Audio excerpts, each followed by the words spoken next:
Hi, this morning I'm going to attack the question of why Gloucester Green Market isn't more popular, and I'm going to start with this crossing, which I want to get across, so I have to press the button.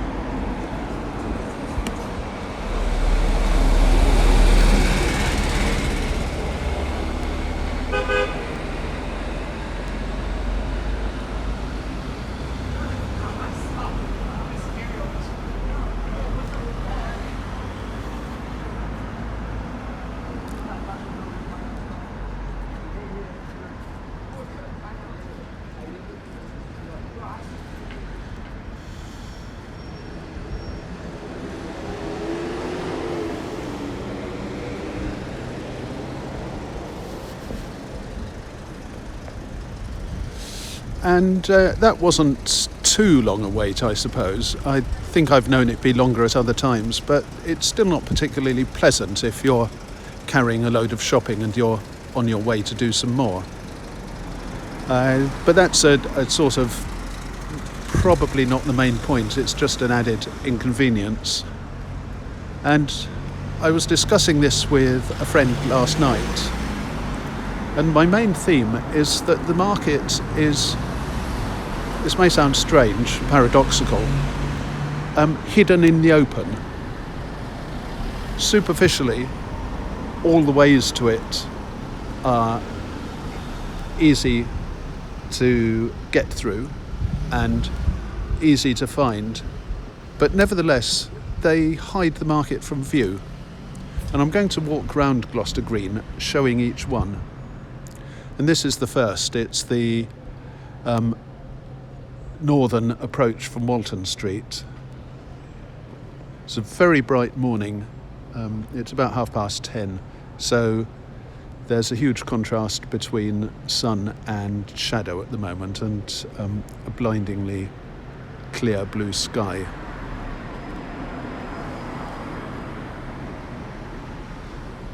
So what we have here is a building that used to be the job centre, the DSS or DHSS, I think it was called.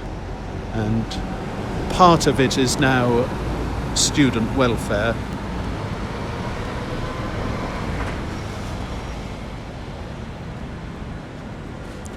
There's a rather nice Italian restaurant there. Flats.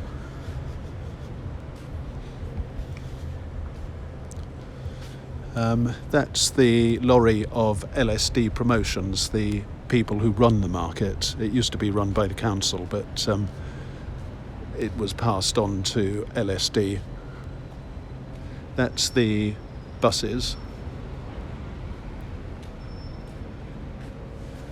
And that's the old school. It's now a Chinese restaurant, Sichuan, I believe.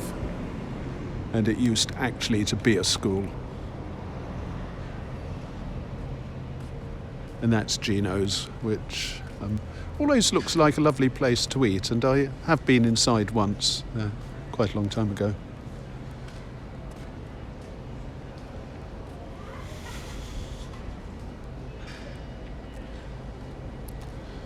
And I'm now approaching the market through a fairly narrow archway.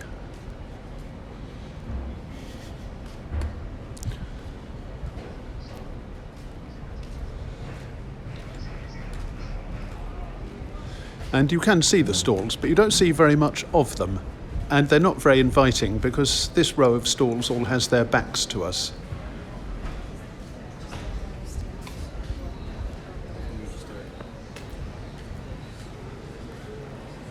Okay, well that's that entrance.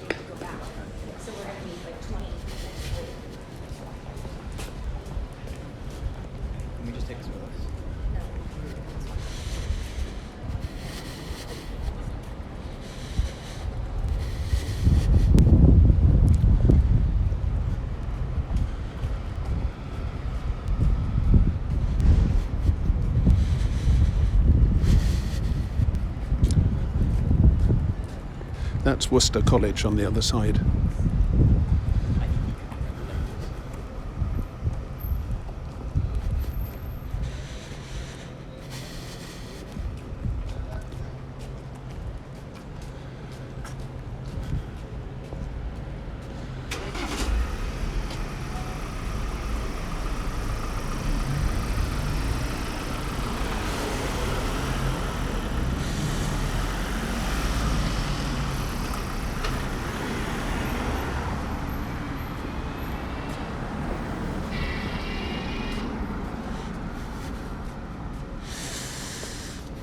Worcester College has some lovely old buildings and some horrible newer ones.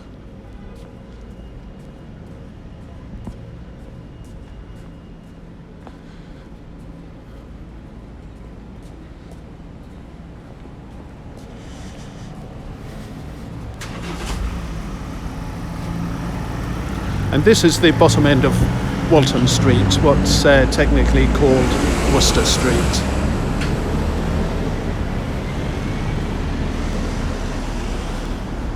I'm turning the corner onto George Street, which is thoroughly unappealing. I did a video last year, probably about a year ago, called "Why is George Street so horrible?" or something of the sort. And I'm now coming up to Chain Alley, which is the next approach to the market. And this is a place that you don't want to linger, because you'll probably get mashed by a bus.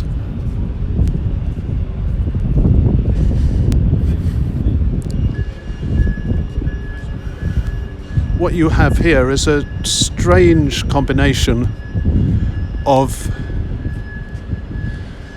I don't know whether any of those are flats, or I think they must all be offices, of what ought to be the fronts of offices but look more like backs, and a sort of marshalling yard where people in high-vis jackets will tell you to get off the ground smartish if you dare to step onto them. They hate you being on the same ground as the buses.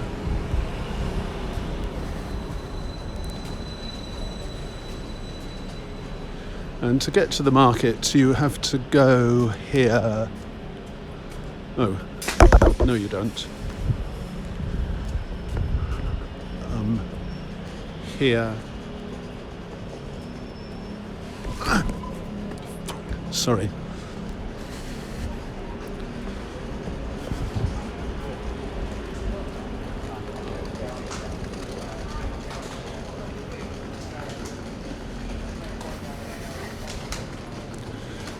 And then you come past a not particularly appealing public loo.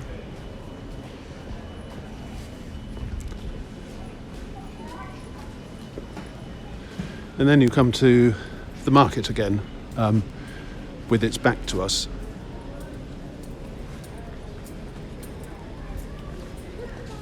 So that's that entrance. And so far the theme of obscurity and openness is holding up pretty well.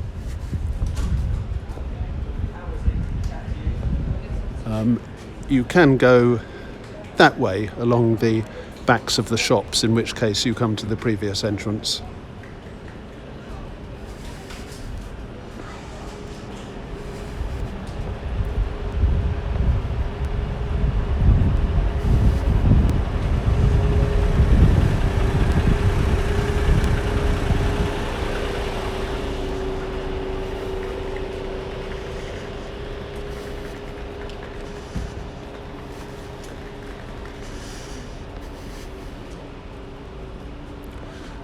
George Street is a fertile spotting ground for closed shops, vacant shops, abandoned shops, shops that are falling into disrepair.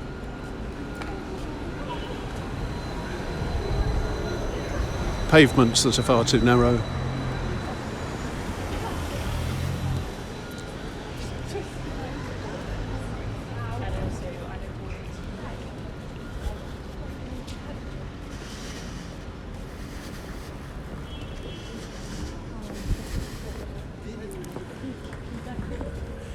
Pavements that are never cleaned.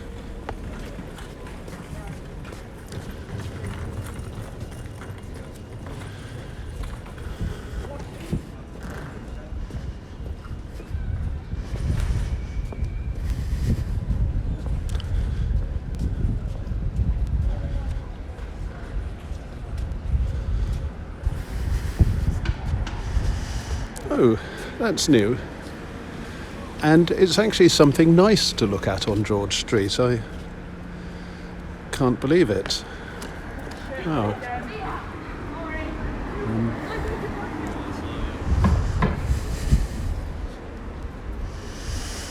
That's rather nice.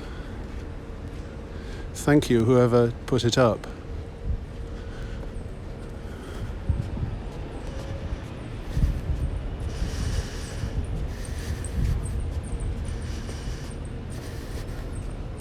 So this is the next entrance to the market.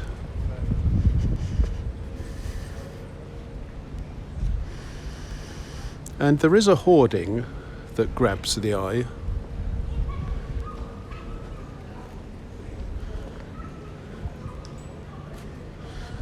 But most of the message is side on, which makes it hard to see from the street, or hard to read from the street.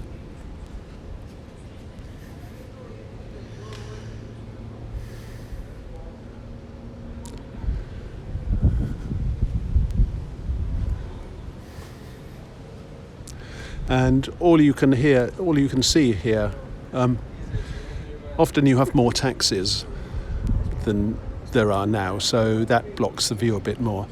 What you see again today is one stall that's got its side to us and the backs of others.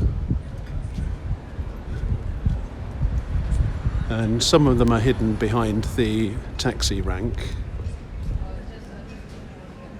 And it's not actually terribly obvious what's going on anyway. You can see the kiosks, but the things they're selling are in shadow, or a bit hidden anyway. The most attractive and the most noticeable is the houseplant stall.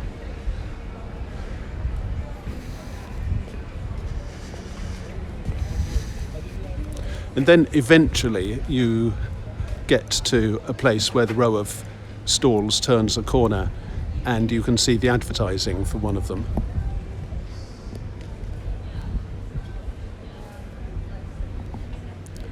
And behind it is the entrance to quite an appealing Italian cafe, but it's too little too late.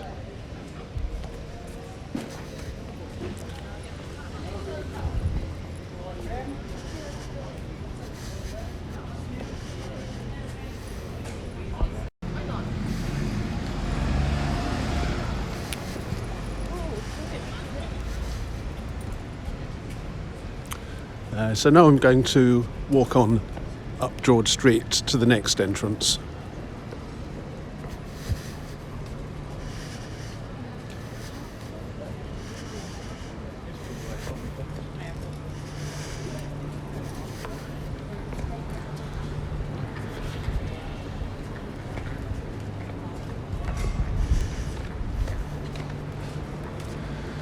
And this is another example of the one item that George Street really excels in collecting and displaying, and that's vacant shops that are never going to be used again. This will probably be here when the archaeologists dig up Oxford in 2,000 years' time.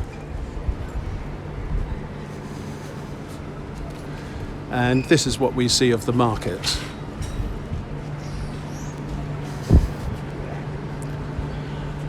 In fact, that isn't the market, it's the Italian cafe's canopy.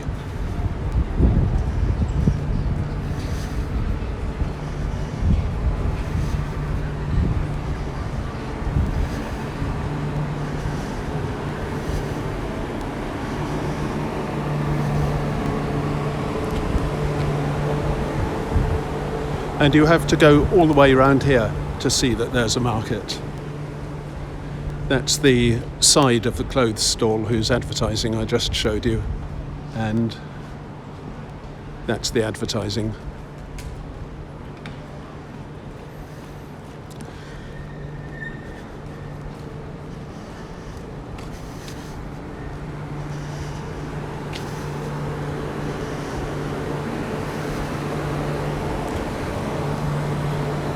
So we get a ringside view of George Street's empty shops. More empty shops, I mean.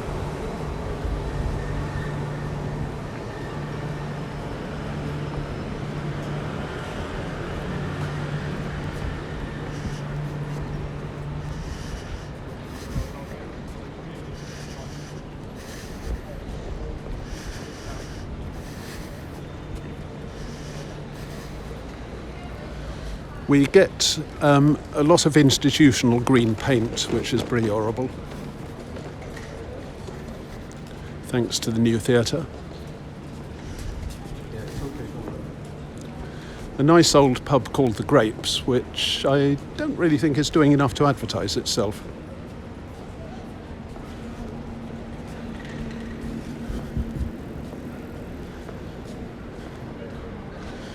A back entrance to Debenhams, and God knows what's going on inside there.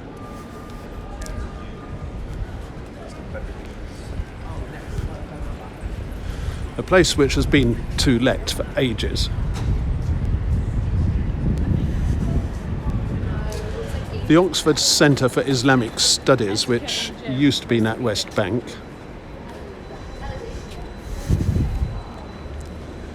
And those are the banners, I think, for an outfit called Charwell College, one of Oxford's tutorial colleges. And, well, it's a reasonably good college, but they're not particularly impressive. I'm not sure it's somewhere that they would make me think of sending my children to get a good summer school education or A-level education if I had the money to go somewhere else.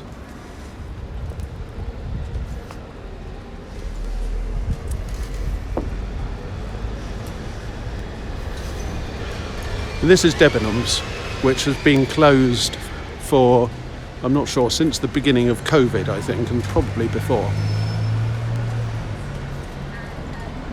And the only thing that Debenhams is doing that's any use at all is being an advertising board for the Gourmet Burger Kitchen. What this tells me is that the Gourmet Burger Kitchen can't afford better advertising, purpose-built advertising.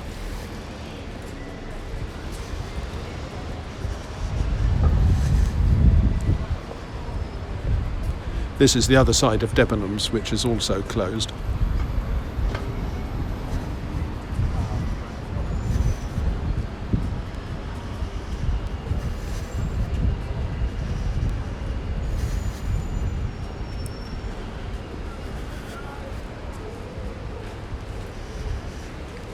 And now I'm walking up Magdalen Street.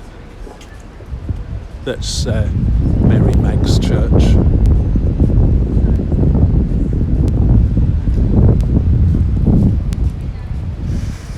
More closed Debenhams. And I'm going down Friars Entry, which has some advertising, though none about the market.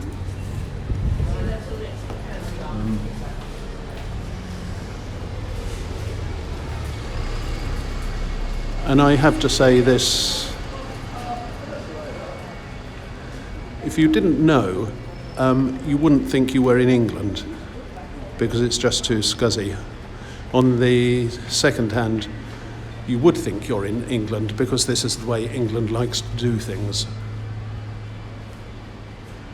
You wouldn't think you were in Germany or Holland. They have something called civic pride there. They don't have civic pride in Oxford.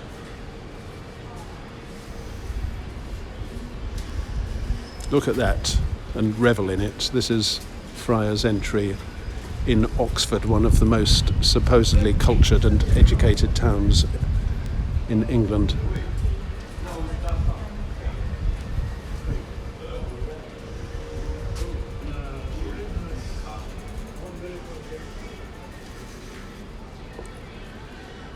This is a side entrance to Tesco. It's how they look after their doors.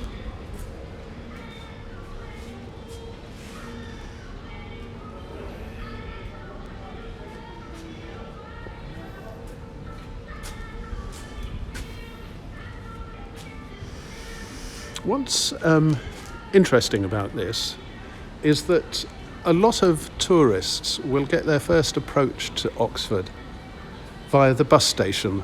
So they will have got off one of the big hefty buses that I showed you, and come into the city centre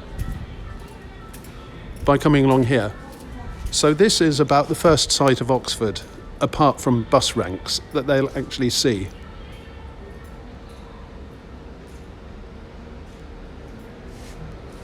And I suppose, no offence to any country intended, but I suppose if you're just come from a favela in Brazil, this will make you feel right at home.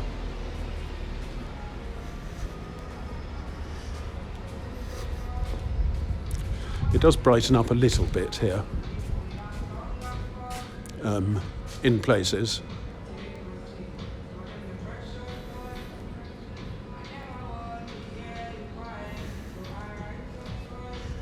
But only in places, in patches.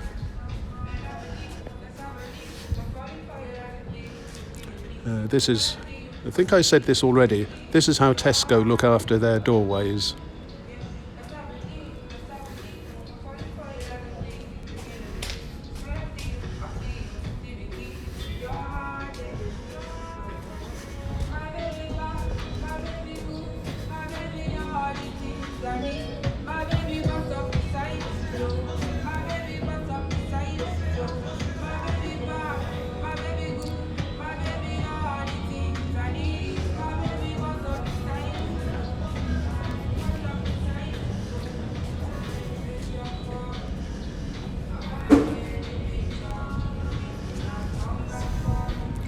This is Debenhams.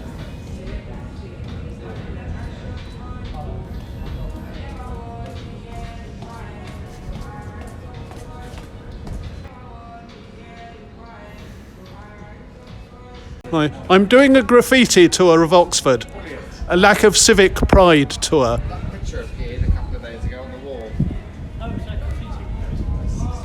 know what that is. Well, it doesn't fit my theme. It's a bit too clean and high quality, and it's not dirty. Most of what I'm showing people is dirty, like that. See, and that. I think I already did that. It's awful, isn't it? Yes. No, I don't mean that's awful. I mean just the air of dereliction, the pigeon droppings, the graffiti all over the doors, Tesco not clearing up outside, cigarette butts, everything. It's been like that for years. It's really squalid. Sorry. Right. Yes. Charcoal.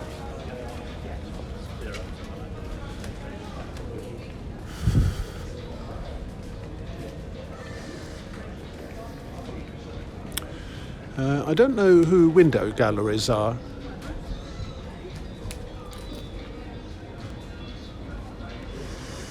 They have a nice window display, and it's ruined by a foul door display.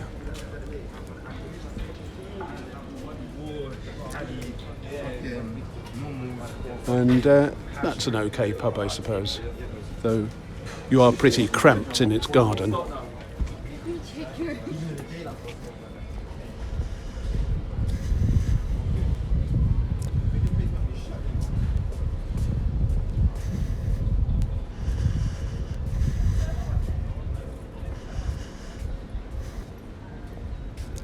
And this is what you see of the market from here. Very little. Most of it's hidden by the flats and the Italian cafe. And all you see is bits of a few kiosks.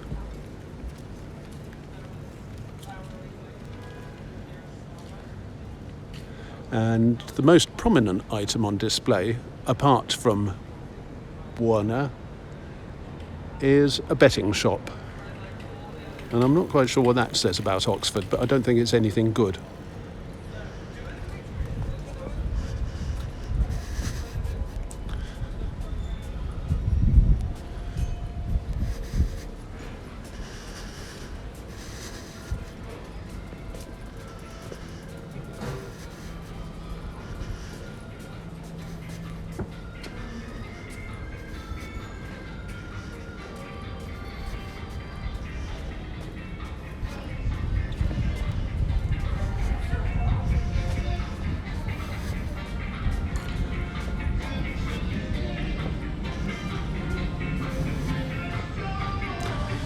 Now this actually has quite a nice curve to it, and if one were to demolish that building, it could be made quite pleasant.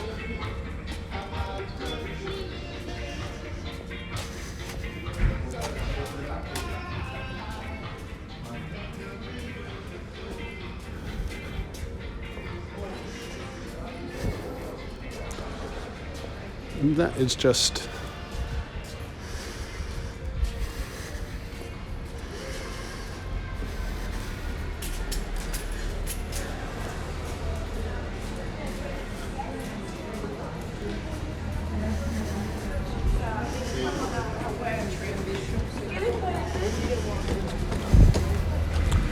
okay, so now I'm coming to the last entrance to Gloucester Green, to the market. And I'm walking north, and I'm shortly going to turn left into Beaumont Street and see some nice neoclassical buildings.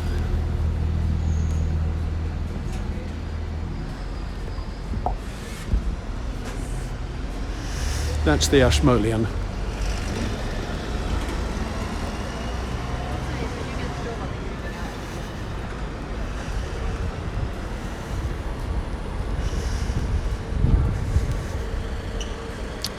And there's some sort of obviously posh event going on in the Randolph.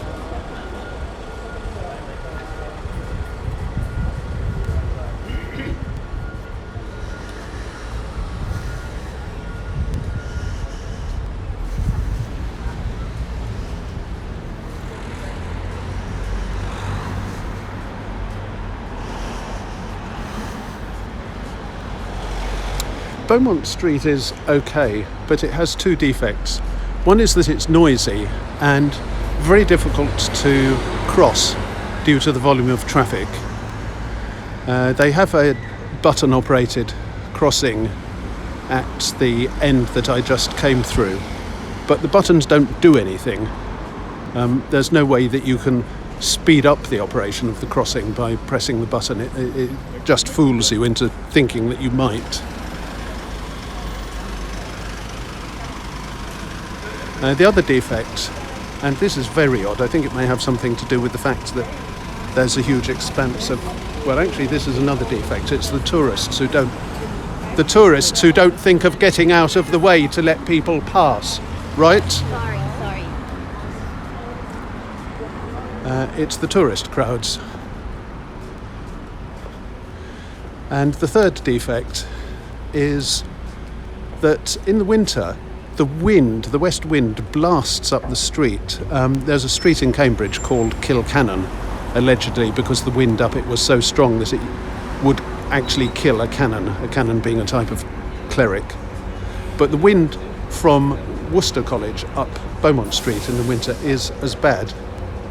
And I've always wondered whether this is because behind Worcester there's a huge amount of open space. Lovely gardens, which I videoed in an Oxford Open Doors video last September. And maybe they let the wind pass much more freely than it normally would. And this is the last entrance into the market. Crossing the road is made dodgy by the fact that you've got cars turning into it from Beaumont Street, which is dangerous.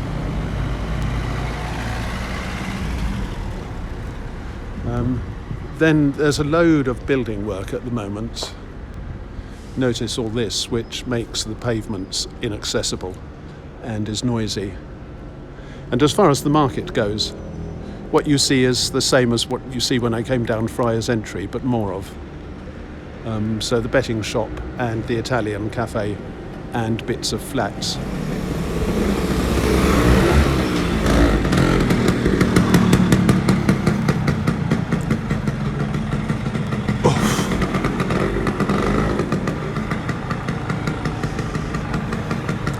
And people on a Vespa or something which smells though he's burning the cooking oil I made dinner with last night. Except that my dinner consisted of fried aubergines and basil, and his smells like something that went off about a week ago.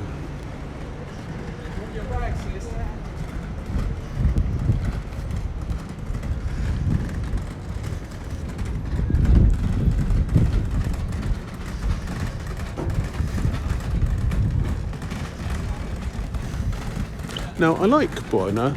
They have a nice assortment of little Italian biscuits and sweets.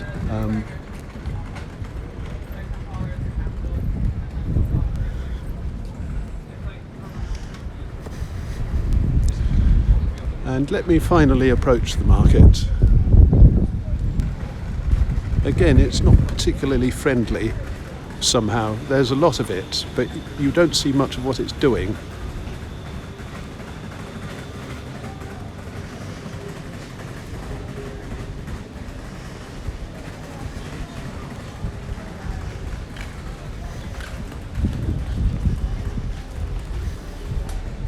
Now, I have to exercise caution here because quite a few of the traders don't like having their stalls videoed.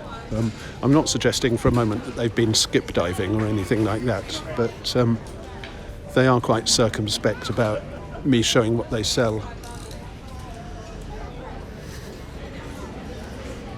So I'm just going to snatch glimpses as I pass.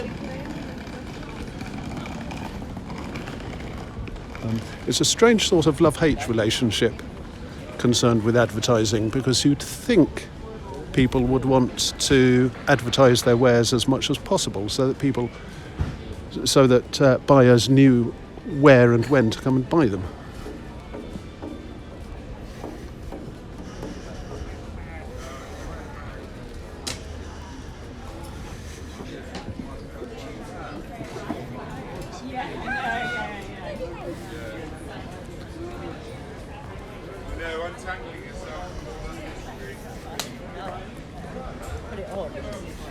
That's Just In Time Coffee, who I've talked about before.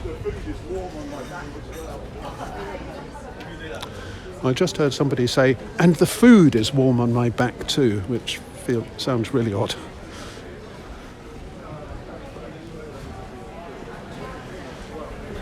There. So this is the market and this is Food Row.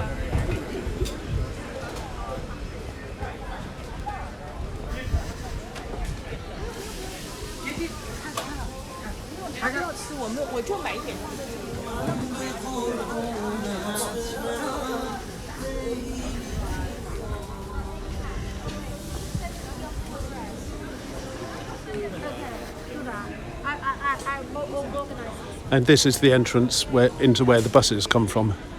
And you can see my point about a lot of people who get off the buses will come from here through the market if it's running, and then into Friars Entry, and that will be their first sight of Oxford. I've just noticed those which don't inspire much confidence.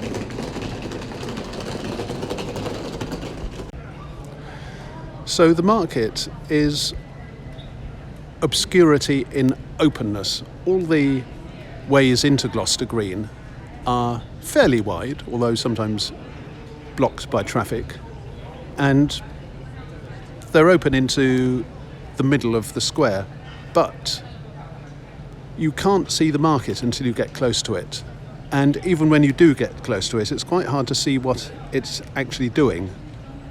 A friend and I were trying to work out how you could improve this and get more people, more footfall, as they say, into the market. And I suggested that there should be more advertising at some of the entrances, but you have to think about which ones. The George Street entrances are so unappealing that few tourists would be walking. Well, George Street is so unappealing that few tourists would be walking along it unless they had to. So let's rule that out. Walton Street, not many people go along that side, to be honest, unless they're trying to get to a crossing. And probably the best entrances are Friar's Entry and the one from Beaumont Street up on the left, and here from the buses. This ought to be prime catchment, because some of the people off the buses will just be looking for something interesting to do for a few hours. So maybe you could have some pictures and banners leading along from here to there, with pictures of the market, messages saying, "See Oxford's ancient bazaar," except that it isn't actually very ancient as far as I know. Pictures displaying the range of foods on offer. Perhaps people like food. So that's one place where a lot of tourists gather.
Wow, what a panorama.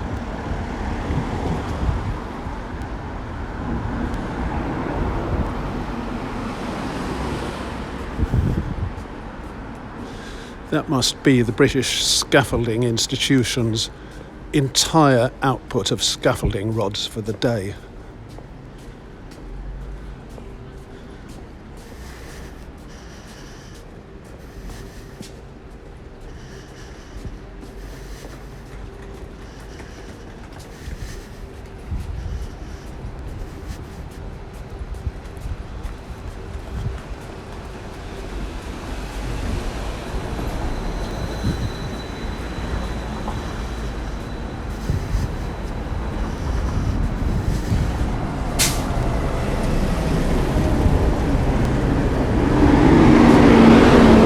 And the final entrance, the other entrance where I'd suggest catching tourists is here, because there are quite a few coach stands here and people visiting the Ashmolean. And there are nice buildings, unlike George Street, which tempt people to linger and take photographs. And so there's a reasonable chance of them seeing banners, promotions, advertising about the market. And this is a fairly wide road too, so there's plenty of space to put those up.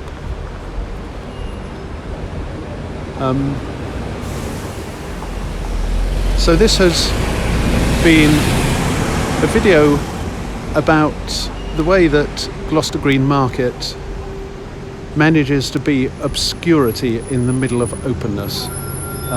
In town planning terms, I think what one needs is what's called legibility or surveyability or readability. You need to make Gloucester Green more legible, more readable, more surveyable, so that people know when looking at the outside of it that there is a market there and that it's got stuff in it that they would like to buy. See you next time.